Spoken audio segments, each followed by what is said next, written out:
오늘 우리에게 주신 하나님의 말씀은 잠언 28장 1절부터 14절 말씀입니다. 잠언 28장 1절부터 14절 말씀을 함께 합독하겠습니다. 제가 가지고 있는 구약 성경 페이지 942페이지입니다. 942페이지입니다. 잠언 28장 1절부터 14절 말씀을 우리 모두 함께 소리를 모아 합독하겠습니다. 악인은 쫓아오는 자가 없어도 도망하나 의인은 사자같이 담대하니라. 나라는 죄가 있으면 주관자가 많아져도 명철과 지식 있는 사람으로 말미암아 장구하게 되느니라. 가난한 자를 학대하는 가난한 자는 곡식을 남기지 아니하는 포구 같으니라. 율법을 버린 자는 악인을 칭찬하나 율법을 지키는 자는 악인을 대적하느니라. 악인은 정의를 깨닫지 못하나 여호와를 찾는 자는 모든 것을 깨닫느니라. 가난하여도 성실하게 행하는 자는 부유하면서 굳게 행하는 자보다 나으니라. 율법을 지키는 자는 지혜로운 아들이요 음식을 탐하는 자와 사귀는 자는 아비를 욕되게 하는 자니라. 중한 변리로 자기 재산을 늘리는 것은 가난한 사람을 불쌍히 여기는 자를 위해 그 재산을 저축하는 것이니라.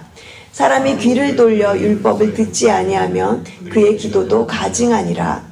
정직한 자를 악한 길로 유인하는 자는 스스로 자기 함정에 빠져도 성실한 자는 복을 받느니라. 부자는 자기를 지혜롭게 여기나 가난해도 명철한 자는 자기를 살펴 아느니라. 의인이 득이하면 큰 영화가 있고 악인이 일어나면 사람이 숨느니라. 자기의 죄를 숨기는 자는 형통하지 못하나 죄를 자복하고 버리는 자는 불쌍히 여김을 받으리라. 항상 경외하는 자는 복되거니와 마음을 완악하게 하는 자는 재앙에 빠지리라. 아멘. 죄를 깨닫게 하시는 복이라는 제목으로 오늘 본문을 가지고 몇 가지 말씀을 나누고자 합니다. 잠언은 우리에게 의인과 악인에 대해서 대조적으로 보여주는 표현을 많이 하고 있습니다. 잠언이 의인과 악인을 구분하면서 말하는 것은요. 지혜로운 사람 의인은 하나님의 법, 율법을 잘 지키고 순종하는 사람이고요. 어리석은 사람, 악인은 하나님의 법을 지키지 않는 사람이라는 것을 잠언에서 말하고 있습니다. 오늘 저희가 읽은 본문의 그 내용 가운데 가장 반복적으로 많이 나오는 단어가 이 율법이라는 단어입니다. 그래서 오늘 본문이 말하는 잠언은 율법에 대한 이야기로 시작을 합니다. 우리 함께 1절을 다 같이 한 목소리로 다시 한번 같이 읽겠습니다. 악인은 쫓아오는 자가 없어도 도망하나 의인은 사자같이 담대하니라. 도둑이 재발저린다고 하죠. 누가 나를 잡으러 쫓아오는 사람이 없어도 마치 도망하는 마음으로 살아가는 그런 삶을 가인 신드롬이라고 합니다. 저는 1절을 이렇게 이해하고 읽었습니다. 율법을 안 지키는 사람은 항상 불안해서 달아나지만 하나님의 말씀을 잘 지키고 순종하는 사람은 사자처럼 담대하다. 담대하다라는 이 말 속에는요, 신뢰하다라는 의미를 포함하고 있어요. 의인이 사자같이 담대할 수 있다는 것은 하나님을 신뢰하는 자에게 평안이 있기 때문에 담대할 수 있습니다. 하나님을 의지하는 자에게는 이러한 담대함이 있습니다. 저는 몇 년 전에 영주권을 거절당하는 어려움을 겪었습니다. 그때 정말 힘든 시간을 보내면서 하나님의 뜻이 도대체 무엇에 있습니까? 하나님의 뜻이 무엇입니까? 이렇게 기도하던 때에 하나님께서 남편에게 이사야 19장 말씀을 주셨어요. 이런 말씀이었는데요. 여호와께서 애굽을 치실지라도 치시고는 고치실 것이므로 그들이 여호와께로 돌아올 것이라. 여호와께서 그들의 간구함을 들으시고 그들을 고쳐주시리라. 저희 가족은 이 말씀을 붙잡고 말씀이 그대로 이루어질 것을 믿었습니다. 어려운 일이 우리에게 닥쳤지만 이 일은 우리를 회복시키시고자 하는 하나님의 뜻이 있구나라는 것을 깨닫고 나서 그때부터 말씀에 집중을 하였습니다. 말씀을 신뢰하니까 그 마음에 놀라운 평안을 경험할 수 있었습니다. 한국에서 영주권 인터뷰를 다시 받고 다시 미국으로 돌아오기까지 10개월의 시간 동안에 하나님께서 정말 그 마음에 놀랍도록 평안으로 인도해 주시는 그런 은혜를 경험할 수 있었습니다. 상황은 절박하도록 어려웠지만 신기하게도 정말 놀랍고 또 그렇게 담대했던 그러한 시간이었다고 고백할 수 있습니다. 이처럼 하나님의 말씀을 신뢰하는 사람에게는 하나님께서 사자처럼 담대할 수 있는 그런 평안과 용기를 허락해 주시는 것입니다. 오늘 본문 1절이 말씀하시는 바와 같이 의인은 사자같이 담대하리라. 사랑하는 성도 여러분, 우리가 하나님의 말씀을 잘 지키고 살아갈 때 우리의 삶 속에서도 우리의 인생 속에서도 담대하게 살아갈 수 있는 여러분 되시기를 주님의 이름으로 축복합니다. 4절과 5절로 넘어가 보겠습니다. 우리 4절과 5절을 다시 한번 함께 같이 읽겠습니다. 율법을 버린 자는 악인을 칭찬하나 율법을 지키는 자는 악인을 대적하느니라. 악인은 정의를 깨닫지 못하나 여호와를 찾는 자는 모든 것을 깨닫느니라. 율법을 버린 자가 지금 누구를 칭찬하고 있습니까? 악인을 칭찬한다고 하죠. 이건 이러면 안 되는데 이건 잘못된 거야 이렇게 말하지 않고요. 어때 괜찮아 이러면서 악인을 두둔하는 것을 말합니다. 그러나 율법을 지키는 자는 악인에 대해서 어떻게 대하고 있나요? 악인을 대적하느니라. 4절이 그렇게 말을 하고 있습니다. 여러분, 하나님의 말씀을 잘 듣고 지키면 분별력이 생겨납니다. 선과 악을 분별할 수 있는 힘이 생긴다는 것입니다. 그래서 말씀을 잘 듣고 지키면 악과 싸울 수 있는 힘이 생겨나는 것입니다. 이익이나 이권에 붙들리게 되면요, 그러한 분별력이 없어져서 악인을 편들고 칭찬하게 되는 것이라고 할 수 있습니다. 에스겔 13장 22절 말씀은 이렇게 말씀합니다. 의인의 마음을 너희가 거짓말로 근심하게 하며 너희가 또 악인의 손을 굳게 하여 그 악한 길에서 돌이켜 떠나 삶을 얻지 못하게 하였은즉. 율법을 순종하는 사람은요, 그러한 사람은 악인에게 잘못된 것을 말할 수 있는 용기가 있습니다.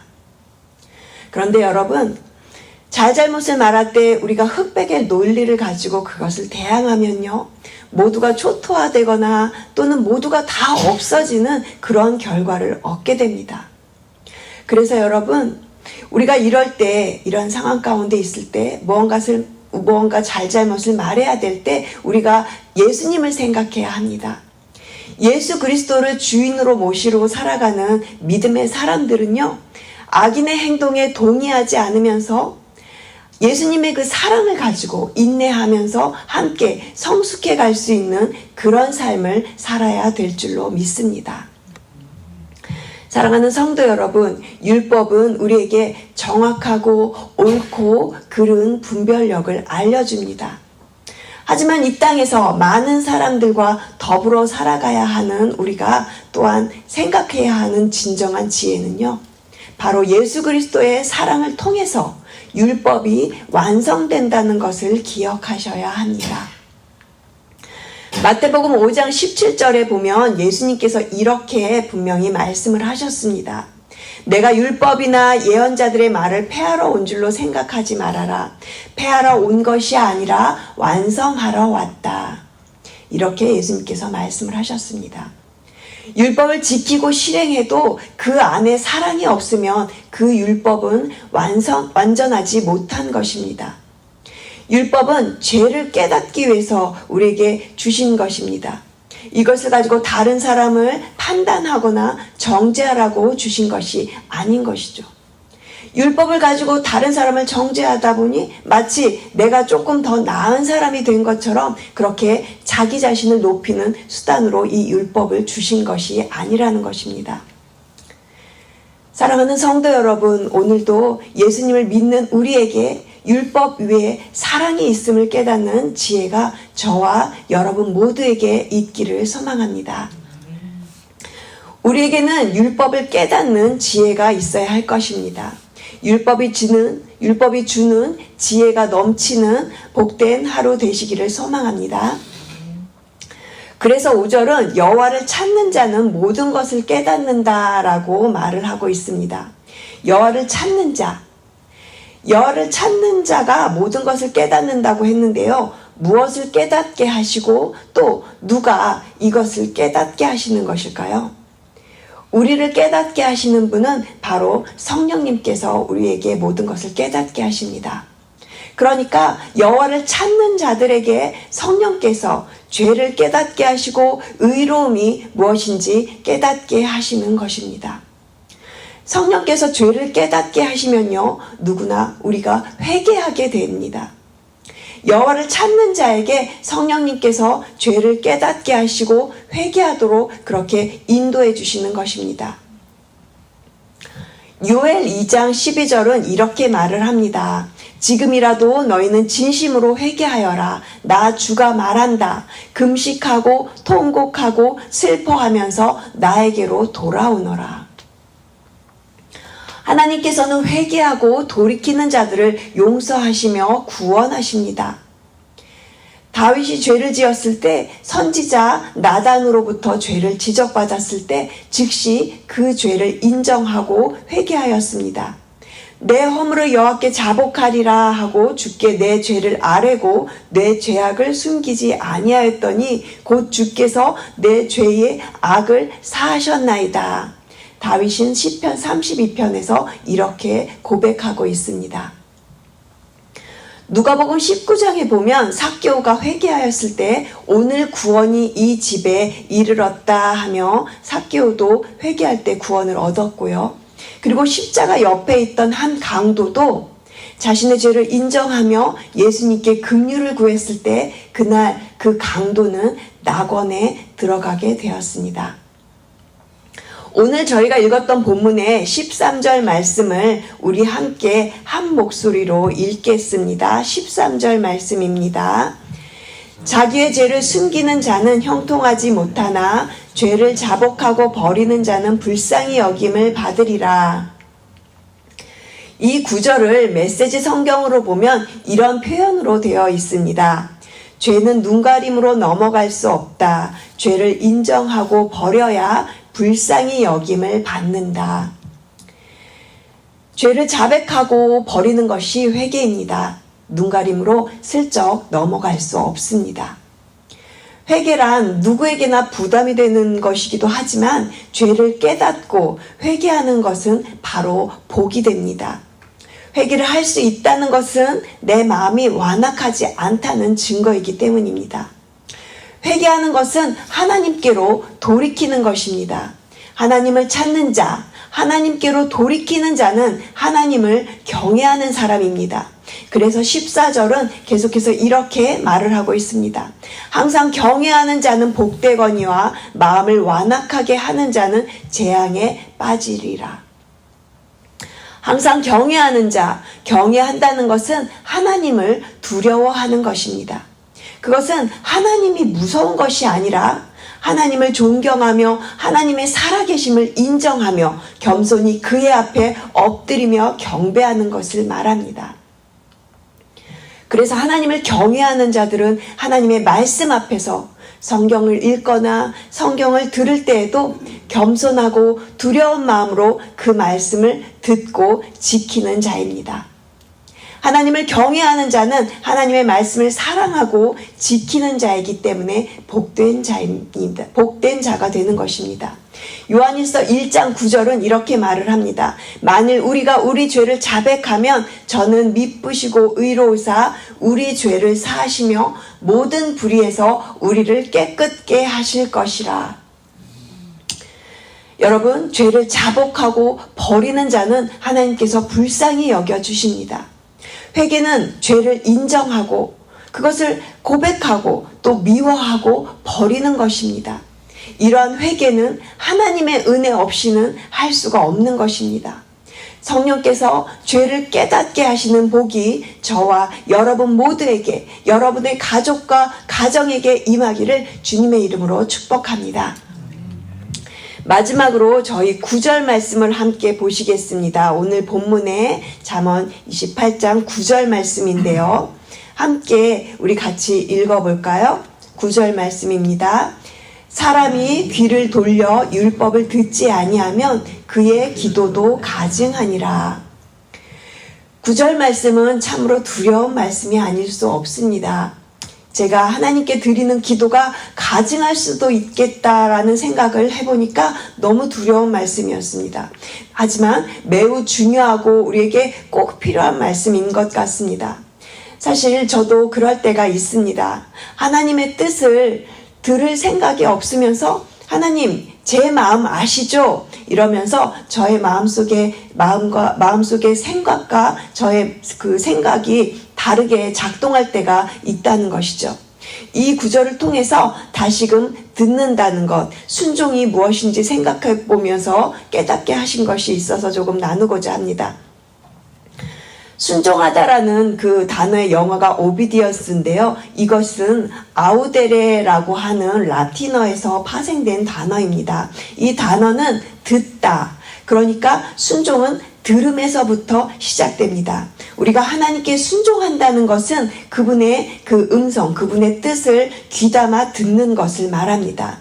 그래서 로마서 10장 17절은 그러므로 믿음은 들음에서 나며 들음은 그리스도의 말씀으로 말미암았느니라.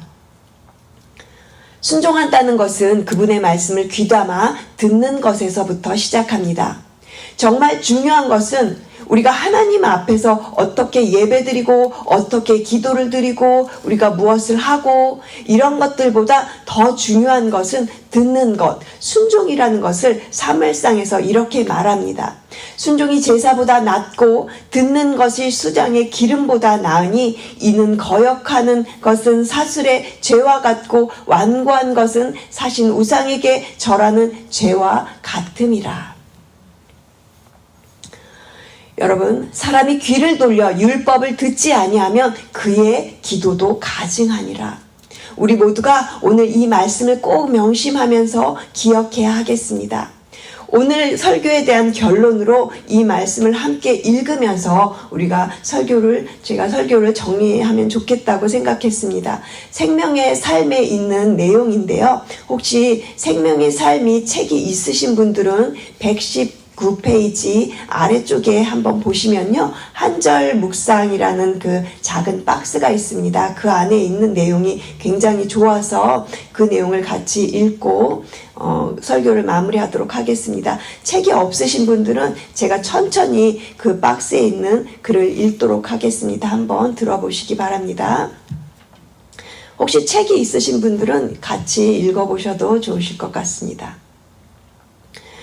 죄를 감추고 포장하는 것은 관계를 피상적으로 만듭니다.